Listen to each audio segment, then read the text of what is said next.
Psalm 84 is attributed to the sons of Korah. The writer says, "How lovely is your dwelling place, O Lord! A day in your courts is better than 1,000 elsewhere, for the Lord is a sun and shield." Psalm 85 is attributed to the sons of Korah. The writer says, "O Lord, you forgave the iniquity of your people. Restore us again. Surely his salvation is at hand. Love and faithfulness will meet."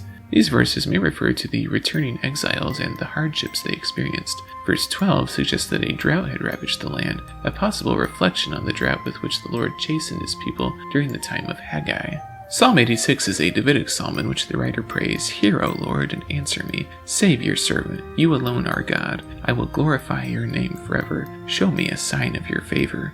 Psalm 87 is attributed to the sons of Korah. The writer says, "Glorious things are spoken of you, O city of God. The Lord will write in the register of the peoples of Rahab, Babylon, Philistia, Tyre, and Cush. This one was born in Zion."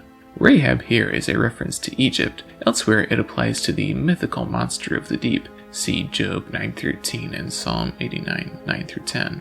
Psalm 88 is attributed to the sons of Korah and contains a note at the beginning for the director of music, saying that it is according to Mahalat Leanot, which is likely a reference to a string instrument used for mourning and laments. It then notes that this Korahite psalm is specifically a maskil of Heman the Ezrahite. Heman the Ezrahite may be one of the 3 Levites assigned by King David to be ministers of music. This Heman was a grandson of Samuel the prophet who went on to become King David's seer and to have 14 sons and 3 daughters. He writes, "O Lord, day and night I cry out to you. You have put me in the darkest depths. Do the dead rise up to praise you?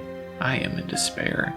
Several of the psalms that are attributed to these sons of Korah deal with some of the darker issues of human existence, such as dealing with death and depression.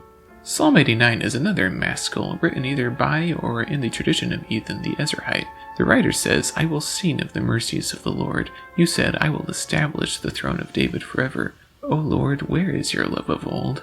This psalm is a prayer mourning the downfall of the Davidic dynasty and pleading for its restoration. The historical context may have been the attack on Jerusalem by Nebuchadnezzar and the exile of King Jehoiakim in 597 BC.